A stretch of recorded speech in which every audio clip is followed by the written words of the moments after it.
Bom dia. Quinta-feira, dia 16, 6 horas da manhã.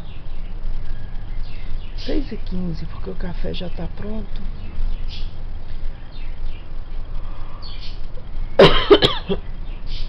É que a Jaque me dá um remédio todo dia, 6 horas da manhã. E agora ela já tá lá tomando banho pra ir trabalhar. Porque dessa vez o feriado não emendou. Eu tô exausta, com sono, cansada, um cansaço que eu não sei explicar.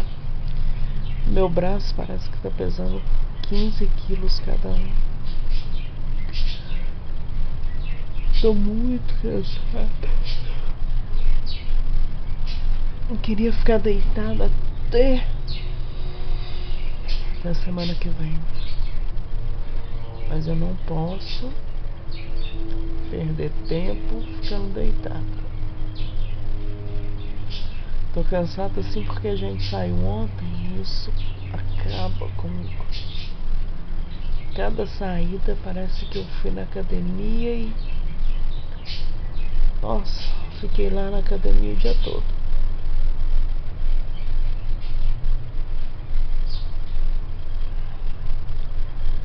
Então só vou esperar a Jaque sair do banho pra eu levantar e começar meu dia.